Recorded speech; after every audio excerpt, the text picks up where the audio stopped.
Hello, good morning everybody.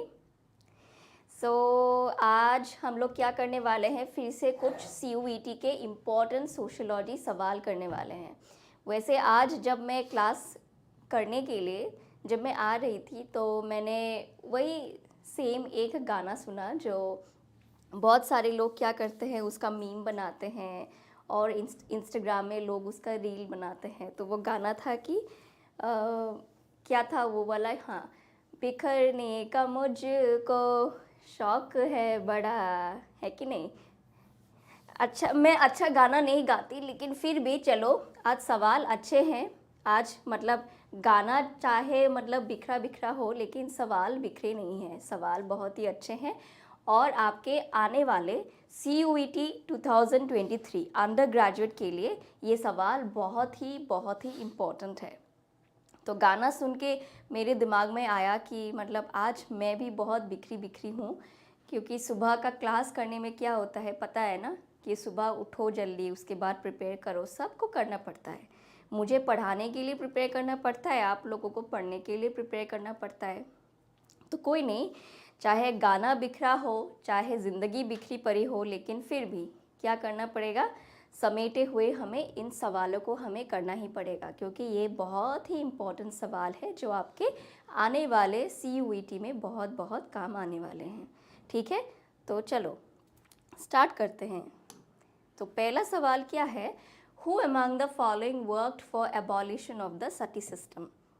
अभी सती system के बारे में ये पहली बार तुम लोग नहीं सुन रहे हो। सो आप लोगों के जो पहले स्कूल में जितने भी आप लोगों के सोशल स्टडीज़ में या हिस्ट्री में मतलब जितना भी सिलेबस था, सब में आप लोगों ने कुछ ना कुछ सती सिस्टम के बारे में तो आप लोगों ने पढ़ाई होगा। तो फिर भी लेकिन जब ये सवाल आ ही गया है तो थोड़ा इसके ऊपर भी डिस्कशन कर लेते हैं। तो जो सती सिस्टम है वो एक बहुत ही एक्सप्लॉयटेटिव और बहुत ही एक्सक्रूशिएटिंग एक प्रैक्टिस थी। दैट इज़, अगर कोई सोचो कि there is a wife, okay, and her husband has died, तो उनकी क्या हो गई, उनकी मौत हो गई।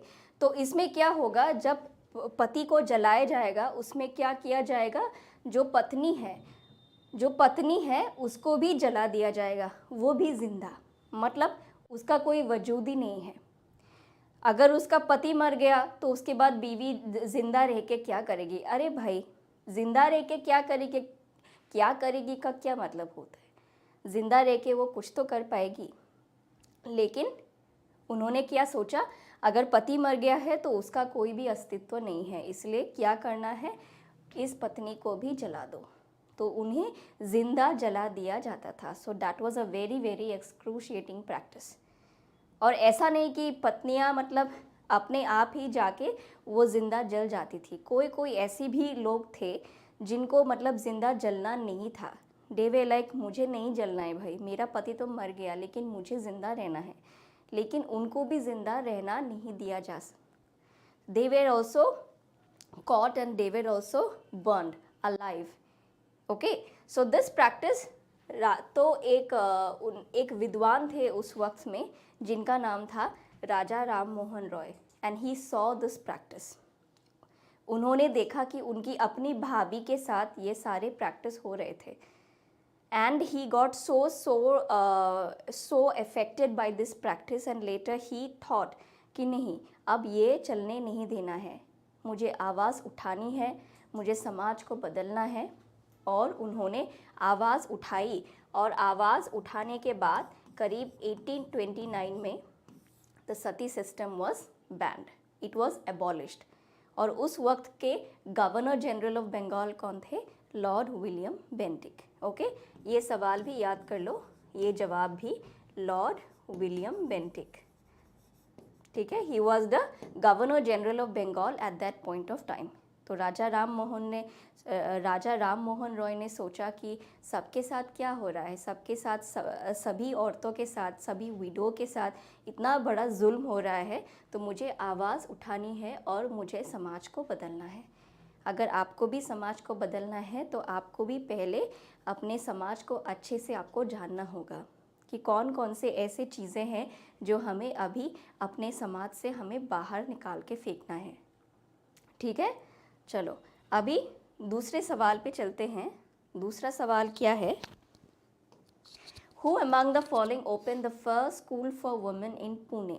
अभी जो सवाल है वो फिर से क्या आ गया है? School for women in Pune. Okay, तो पहले क्या हुआ? Actually there was a lot of a lot of times what used to happen that only the men were allowed to go to school at that point of time. Earlier in the 1800s, the women were not allowed to attend the school. They were not allowed to achieve any sort of education because the society thought that the women cannot have education, they cannot attain education. It was only an exclusive privilege of men. Okay, and that is why women at that point of time, they used to be victims of a lot of social evil practices. For example, like dowry, for example, like Sati. Okay, because women were uneducated, they did not know what to do. They could not use their cognition abilities, and they could not understand what was happening with them. So it was very important to educate women. So the first school for teaching women was opened in Pune, and it was done by Jyotiba Phule. So Jyotiba Phule, he himself belonged to a downtrodden section, and since he himself faced a caste discrimination, and he saw that what are the ill effects in our society, what are the very social evils which exist in our society. He found the caste discrimination. That is why he wrote a book called Gulamgiri. Okay, this book is very important if you have to understand the concept of caste discrimination.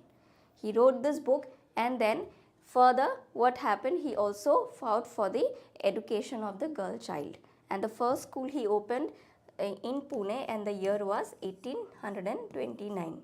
Sorry, not 1829, it is 1848. Okay, 1848.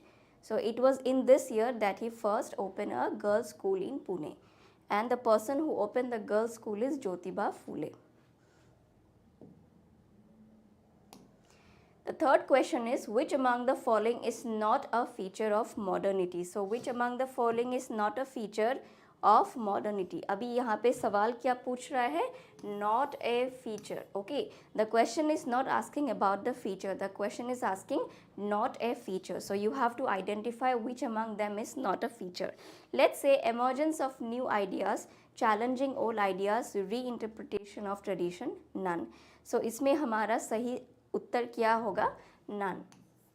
Because the question is asking about not a feature of modernity. And now if we have to understand the concept of modernity, we actually know that modernity has always come from development of science and technology, right? Development of science and technology.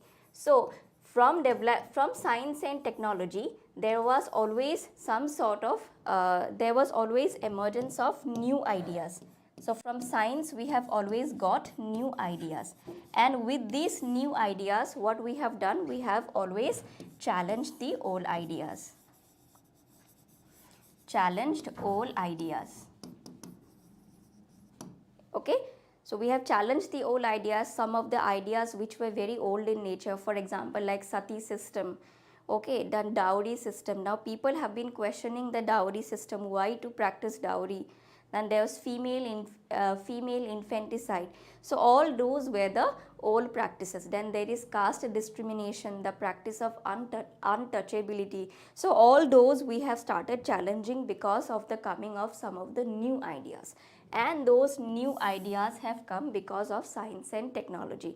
Then the third option was given is reinterpretation of a tradition. So to understand this, if you take the example of sari, reinterpretation. Now let's say for example sari. So sari कैसे पहनते हैं? Everybody of us know. Even if some of us might not fully know how to wear a sari, but we actually know the technique how to wear a sari. Okay, what the sari constitutes of. So there is a petticoat, there is a blouse, and then there is an entire sari. Okay, the cloth. But earlier, if you see some of the very early photos of, or if you see some of the drawings which was done prior to coming of British colonialism in this country, so you will notice that people or women never used to wear any kind of blouse. The sari was just a wrapped cloth. They used to just wrap the cloth, and there was no concept of petticoat. It was not there. If you see the old drawings, okay, old drawings which was done by earlier artisans, which was there, which used to be there in the courts of the kings and the queens. So you will notice that these kind of the sari, which was a tradition in India itself, got a new look after the coming of the British colonialism, because the Britishers, they used to wear this gown, and then they used to have all this covered. So that's how the concept of sari also got a new look after the coming of modernity or coming of colonialism in this country, because with the coming of colonialism there was emergence of science and technology, there was coming of new ideas, and then we have challenged the old ideas, and then there is reinterpretation of some of the new ideas. And for this I have given you the example of sari. Okay, I hope you understood this. So that is why, since the question was asking us not a feature, so we have given the option is none. Who among the following coined the term Sanskritization? So Sanskritization, who coined the term? Sanskritization, do you actually understand what is the meaning of Sanskritization? Concentrate on the word Sanskrit. Okay, Sanskrit is definitely associated with a certain sort of culture. It is associated with a culture, a very dominant culture, and most often we associate this with the dominant Hindu culture. Okay, we associate this with the dominant Hindu culture. So Sanskritization itself means, let's say there is a particular person or a tribe who has no relationship to the Hindu culture, but since they have seen that the Hindu culture or the Hindu practice has always been the dominant one, so they try to copy this. They try to reinvigorate those Hindu practices into their own lifestyle. So when I was taking the class on the caste and the tribe distinction, I took a recording class, and there I was specifically explaining that, let's say there is a tribe. The tribes have never been associated with any sort of religion. The tribes, no religion. Okay, the tribes had no religion because there was no practice of any sort of religion. So their practices, their culture was totally associated with forest. The entire culture they followed was totally dependent upon the forest. But later on, they saw with the coming of the Hindu society, when they saw that actually the Hindu society, the Hindu culture has been a dominant practice. So what they did, they tried to copy, or they tried to reinvigorate some of the Hindu practices into their own tribal practice. So even if today, if you have some of your tribal friends who belong to a tribal group, if you go to their house, you will always find an idol of a god. You will find an idol of a god. Maybe you will find a tulsi plant in front of their house. Okay, you will find maybe a temple inside their house. All your tribal friends, those people, friends that actually belong to a tribe, their descendants have been other forest dwellers. But actually those tribes have never practiced a religion. They were never associated with a practice of any sort of religion. Their entire cultural practice was only associated with forest. But now you see, even though their descendants are from the tribes, but now they have become a part of the Hindu society. Now they practice all the culture, all the rituals and all the rites which is prescribed by the Hindu society. They practice caste also. They practice marriage according to the rules of the Hindu society. Okay, they practice every other social activity they do. It is practiced according to the rituals. It is practiced according to the rites which is prescribed by the Hindu dominant culture.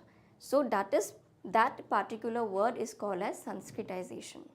So who coined the term? It was M.N. Srinivas who coined the term Sanskritization. Okay.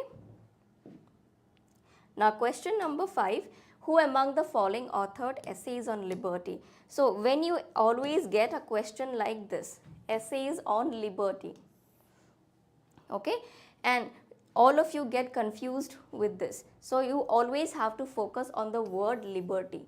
Liberty means anything which has freedom, okay.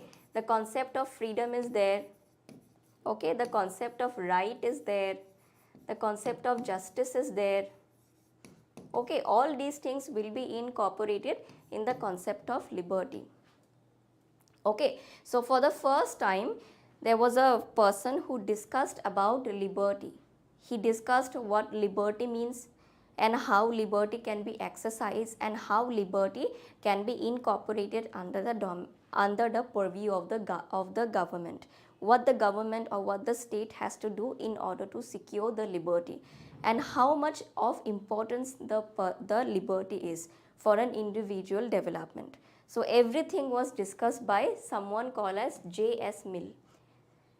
If you pass your CUET undergraduate exam with very good marks, and if you go and secure a seat in one of the good universities, you will definitely come across this person J.S. Mill, his writings, because he is one of the most important person in the study of political science, in the study of sociology, in the study of history as well. Okay, we understand him because he has given the concept of liberty, and this liberty was taught to Indians by the British colonial education. The Britishers, they brought in the concept of Western education because they wanted people in India to understand their language, to understand their purview of work, so that they can use the Indians as a laborer or people to work under their administration. So that is why they incorporated Western system of education. And the concept of liberty was taught to Indian schools, was taught in Indian schools because Indian schools at that point of time, they used to follow the English model of education. And when people in India started understanding the concept of liberty, which was totally an English concept, totally a Western concept, people started questioning the existence of British colonialism in this country. People understood what liberty is, people understood what freedom means, what justice means, what rights mean. And when they understood all these concepts, they found out that the system of governance which is right now in this country is an alien government. Okay, that is a British government, something that is not indigenous to us, something which has come from a foreign land. And this government is an exploitative in nature. It is exploitating, it is a discriminatory. So that's how they understood the concept of liberty, because it was introduced to the Indians by the British modern education. And that's how there was emergence of a middle class section, which then later they were the main carriers of the Indian nationalism. So I hope you understood this. You don't have to understand much on this, but you just have to remember any concept which is associated with liberty will be either associated with J.S. Mill or with John Locke. But you will not require to understand John Locke right now, because when you will go to your undergraduate course, there you will study about John Locke. Okay, what are the effects of westernization? Now the term westernization, Western means foreign, right? Something which has come from West. And zation means what? Zation means something which is Western is been totally practiced as an ideology. Totally practiced as an ideology, practiced as a phenomenon. Okay, that is called, it is TION. And Western means something which has come from the West, something which is alien to us, something which is not indigenous. So the question is asking the effects of westernization. Adoption of Western cognition, adoption of Western cultural traits, both A and B, only A. Now, in order to answer this question, you have to understand the term cognition. What do you mean by cognition? Cognition means your basic intellectual ability. Okay, basic intellectual ability. Intellectual ability. Cognition. You have to process what is going on. You have to understand. Let's say I am teaching right now a class. So if you have the cognition, to understand, that means you have the intellectual capacity to understand the class. So that is called cognition. So now the effects is adoption of Western way of cognition, Western way of thinking. So you can say the term cognition can also be referred to as thinking in a simple sense. Okay. So with the coming of westernization, has people adopted Western thinking? Yes, they have definitely adopted. How they have adopted Western thinking? Because now people generally they adopt Western ideas. For example, like the concept of, I have explained now right now, the concept of liberty, let's say, okay, the concept of rights, let's say. So we all understand all these concepts, and we also follow the concept of liberty, we follow the idea of rights. So why do we understand anything that has to be of the Western nature? We understand liberty, we understand rights as prescribed by the Western culture. So here I would like to give an example here. There was an artist, his name was Raja Ravi Verma. Okay, and he was a very good painter. And one day he was invited by a Kerala matrilineal family. You understand matrilineal? Matrilineal means where the descendants, or where the entire property is transferred from mother to daughter. Okay, so it was a Kerala matrilineal family, and so he was invited to draw the picture, to paint the picture of the entire family. So when the family was trying to sit according to the matrilineal culture, but what he did is he portrayed them, he drew them in a way which was patrilineal in nature. You understand, patrilineal means which is transferred from father to son. Say for example, when we click a photo, let's say we are trying to click a photo, a family photo, the father will always be on the right hand side, the mother will always be on the left hand side. This is a normal patriarchal family. But in a matriarchal family, if you notice, the mother will always be on the right hand side and the father will be on the left hand side. Okay, so when there is a photographer, so for example, say somebody has come and somebody is trying to click a picture. The moment he will see the mother sitting on the right hand side, he'll say, "Ja, come to the left hand side." He will then try to arrange them. He will not consider, he will not have to process that whether the family is patriarchal or whether the family is matriarchal. He will not think about it because his basic cognition, his basic thinking has totally become Western in nature. So that is why he cannot process the concept of matrilineal or matriarchal culture. If he is seeing anything that is not according to the patriarchal structure, he is immediately going to react. Okay, so that is called the adoption of the Western thinking or Western cognition. Next is adoption of Western cultural traits. Western cultural traits means any concept or any culture which is relegated as Western. For example, I am wearing this t-shirt, okay, and I am wearing a jeans.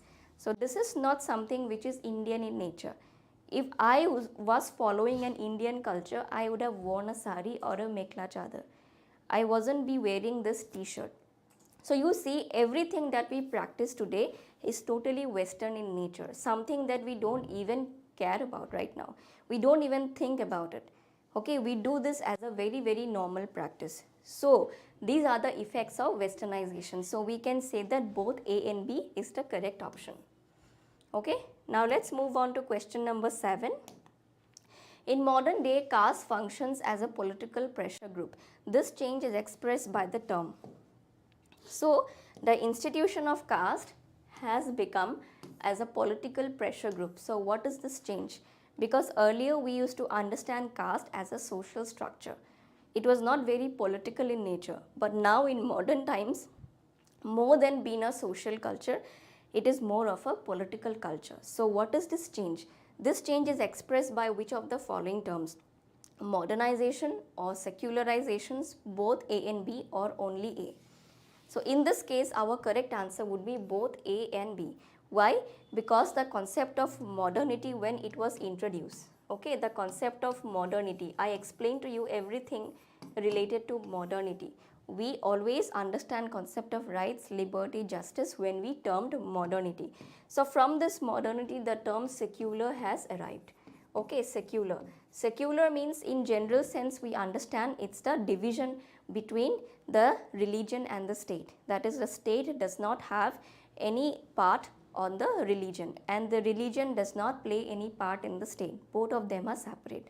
This is what we understand from the general meaning of the term secular. But secularization in this sense, let's say for example the caste.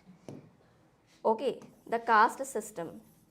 It has become secular. That means now nobody is interested. What is the cultural meaning of this caste? Nobody is interested in the cultural meaning.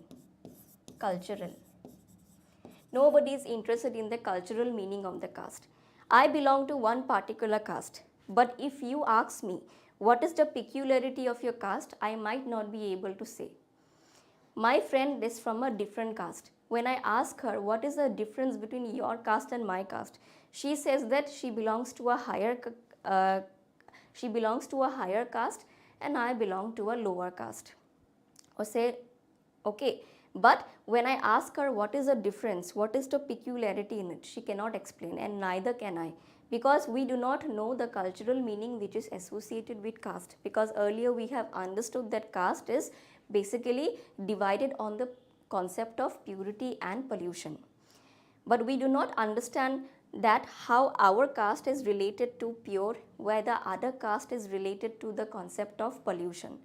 We have no idea how it is related, but we understand about the system of what?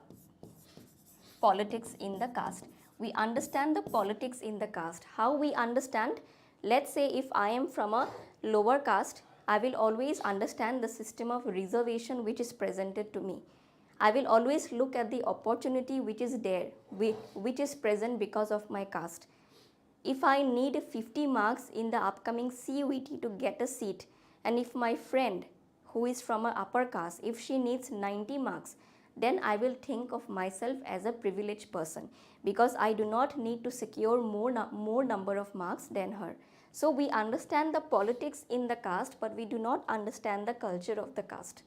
Okay, we cannot define what is the peculiarity in each caste, but we can define the political aspect. What reservations have you got from your caste, and what kind of lobbying can you do from this particular caste? So that is why political caste can be expressed as a political pressure groups. You will find a lot of political parties, especially in the state of Uttar Pradesh. You will find a lot of political parties who are mobilized on the basis of caste. They are formed to just represent one particular caste. Okay, so that is why the concept is termed as both modernization and secularization, and both of them are interrelated. So we can say in this case both A and B. I hope you understood this question. Let's move on. The Panchayati Raj system in India is an example of which type of governance? Very simple and very easy. Panchayati Raj system is associated with type of governance, decentralized, centralized, mixed or none. So if you have always understood the Panchayati Raj system, you might know that it is a three-tier system, right? Tier 1, tier 2 and tier 3. So in the first tier, what is there? There is Zilla Parishad. In the second, there is Block Panchayat, and the third is Gram Sabha or Gram Panchayat. Okay, so there are 3 blocks, 3 levels. This is a district level, block level and the village level. So this entire system, this 3-tier Panchayati Raj will always be associated with a decentralized governance, because what flows? Power flows from here to here and then from here to here.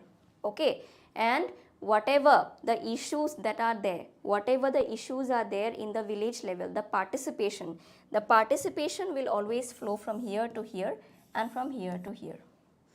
Okay, the power will flow from Zilla Parishad to block, because the village level will have to tell everything that is going on to the block panchayats. For funds and everything, they have to be dependent on the block level, and the block level will have to be dependent on the Zilla Parishad for all sorts of for funds, for anything.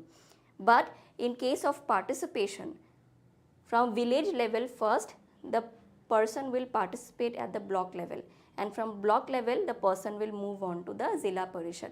So this is called the 3-tier system, and this system is generally expressed by the decentralized model. Okay. Question number 9. The Karachi Congress resolution of 1931 declares the adoption of which of the following in the constitution? Very, very tough question. Karachi Congress resolution of 1931. So adoption of which of the following in the constitution? So the Karachi resolution, it first talked about a constitution. Constitution where? Development of a constitution in the Swaraj, when India will get Swaraj. Swaraj means self-rule. Okay, Swaraj means independence. So the Karachi resolution was placed to discuss what will be those ideals which will be represented in the constitution. Okay, what are the directives which will be included in the constitution, in the upcoming constitutions after India attains independence. So there are a lot of things which were discussed. So let's see. Equality before law, free primary education, and abolishment of capital punishment. So you can easily say that equality before law is definitely will be there in the discussion of a constitution. Free primary education is a little bit different, because free primary education was only introduced in India after a what? It was only introduced in India in the directive principles of state policy first in the constitution, but as a parliamentary, as a law, it was only introduced after 2000s. Okay, so this too seems a bit odd, but the Karachi Congress resolution actually talked about the adoption of directives in the constitution. It did not say that it has to be a law, but rather as a directive. So we can say that equality before law is there, free primary education is also there, and abolishment of capital punishment. Capital punishment means maut ki saza, right? If you are doing some crime, if you have done a gruesome crime, you will not be given a chance to improve upon yourself. You will rather be punished by death. So this is called as capital punishment. So yes, abolishment of capital punishment was also there, was also talked about. That is, there should not be any capital punishment for any crime. Any person who has committed a grave crime should be given a chance to improve upon himself. Okay, so we can say that all of the above options is the correct one. Okay, so you have to remember that this session only talked about presence of directives in the constitution which is going to be there after India attains independence. Okay. Now the last question is, which among the following terms are not included in the preamble of the constitution? So have you read the preamble? How many of you know the preamble of the constitution? Which of the following terms are not included in the preamble? The question is asking not. We the people of India having solemnly resolved to constitute India, right? So you have to understand what the preamble is, because the preamble is the most important part of the constitution. Anybody who wants to understand Indian constitution can understand it through the preamble, because everything that is there in the constitution is summarized in the preamble. It's like the preface of the constitution. So you have to know what is there. So the question is asking not included in the preamble. Let's say the term secular. Is the term secular present in the preamble?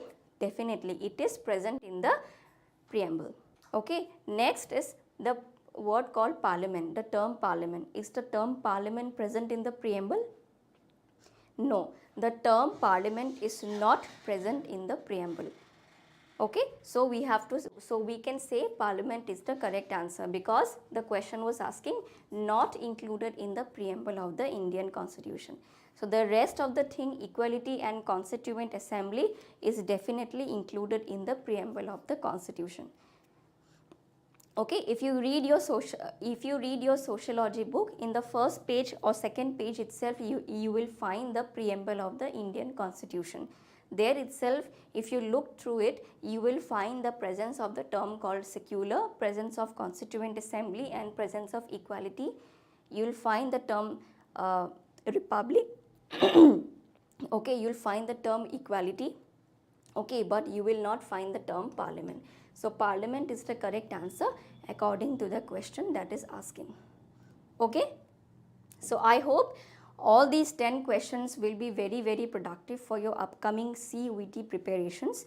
And I have seen a lot of people, a lot of students, they watch our videos but they do not like or subscribe.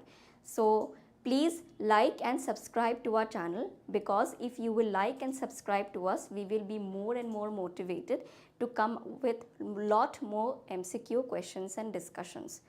Okay, because if you will help us by subscribing to us or by liking our videos, we will be more and more motivated. Okay, so I hope everything is clear from all these 10 questions, and if you have any doubts, please comment down below, and I will try to solve it in the next class. So till then, take care, all the best for your upcoming CUET.